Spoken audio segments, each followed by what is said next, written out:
Indicators form a crucial part of any trader's system. But how do you best use them? What approach do you take to get the most out of them? Should you be using a little? Should you be using a lot? Well, we're going to answer all of that here today and more. Stick around, let's get straight into it. But before we do get started, I'm going to mention shamelessly, we are still running and we will be running throughout all of December our fantastic Christmas affiliate scheme at Blue Effects. I won't go on too long. It's a fantastic way to make some money at Christmas time, a fantastic way to make another income stream at Christmas time.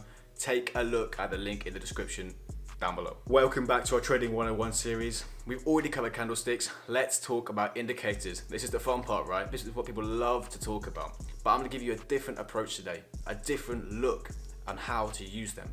Because we all hear the same things over and over again about how we should be trading with naked charts, but that's not necessarily the way. That's not the way I'm going to approach it today. Obviously, it's up for interpretation from you guys, but I promise you, what I'm going to tell you today will make you think a little bit at the very least. Indicators are a powerful tool.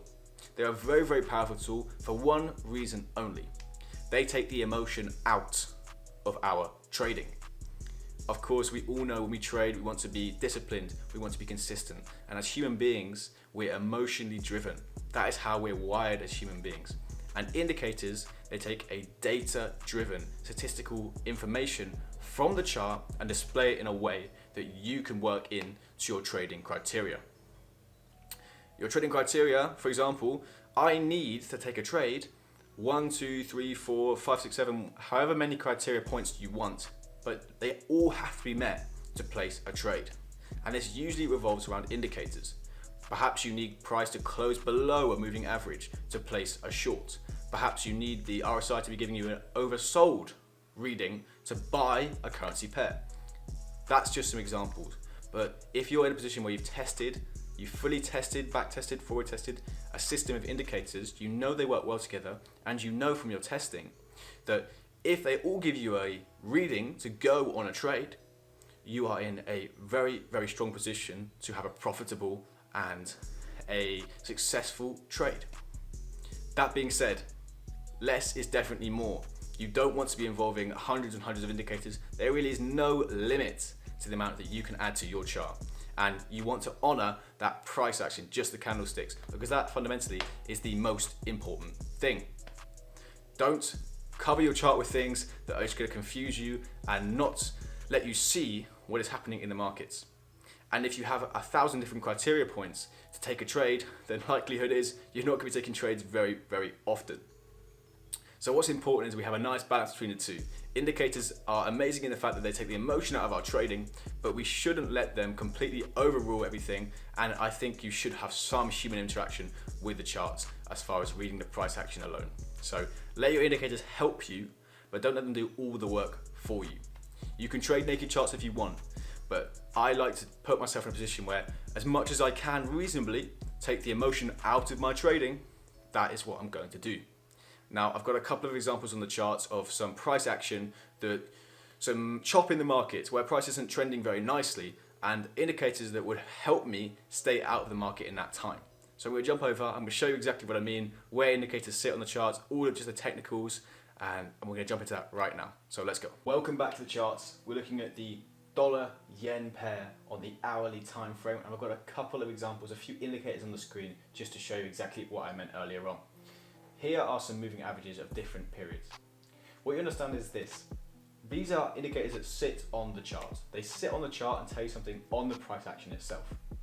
And this below is an example of an oscillator because it sits below the chart, like this, in its own little window. Now we're going to keep things simple. We've got the Arun up and down. I picked sort of an obscure one just so you wouldn't have any previous experience with it. I can just start fresh and explain this to you. Now what I'm going to say for this is we're going to ignore these moving averages and we're going to purely use the Arun up and down to tell us when to enter and when to exit. So for example, for a short, I'll need the red to cross over the blue like so. And then when I exit, it's going to have to cross back over the blue to the downside like this. So this would be a short here. I would keep in this trade and I would get out here. We're seeing this as a nice downtrend, but this is about a chop here. We're going to secure some profits and re-enter when it tells us to. So for example, as I said before, we would have entered the trade after this candle had closed here. So the entry would have been up here. And we would have held that trade until this point here. So we're talking from there to there. Not a bad little trade, not a bad little trade at all. It's just shy of 40 pips available there for you. So obviously you're not getting out the bottom, but you're not going to get out at the perfect time all the time. We're going to re-enter the trade here. And we're only considering short positions for this example because the market is in a downtrend. We're not looking to go long, and that's why we're ignoring these long signals. Otherwise, on the flip side, we're taking long signals, but as part of our overall system, we're just taking the short positions. So again, we're told to go short there, and we're going to hold that till this point here. In this case, it wouldn't have been a profitable trade. And I mean to say that because indicators are not profitable. You're at 30 pips lost there pretty much.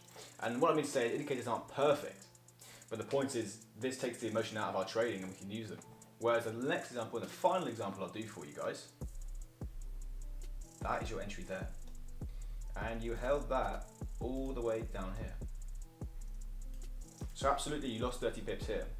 But if you're managing your stop loss and you're trading at appropriate times and adjusting your risk strategy for the news events, you might not have held it that long, but at worst case scenario you've lost 30 pips. But look at what you gained here from the short signals only. You've got the entry there and you've taken it all the way down here. We're talking 75 pips there available to you. So you sort of see what I mean. It's a fantastic way, it's a way to take the emotion out of your trading, it's a way to have a more objective look at the market, and it's a way that we can use these data and we can relate to ourselves in a way that we're just following a criteria and we're staying as emotionless and disciplined as possible. Now that pretty much covers it. That was indicators, a very, very quick look and a quick video on how we can have a nice balance between naked charts and use of some indicators. Don't clutter your charts, don't fill it up with everything, but have a couple ones that you know are good and work well with your personal system, and you are in a very strong position going forward. Just have ways that reduce your own personal emotion on the markets. You don't want to put your emotions on the markets, you don't want to bring them to the markets because you are going to get burnt quick. So indicators are a fantastic way to take some of that out of our trading. Thank you for watching. Like, comment, subscribe. Any questions, you know what to do. Any video suggestions for the future, you know what to do. Leave them down below. I'd love to see some feedback from you guys as well. But that was a quick video on indicators, and I will catch you in the next one.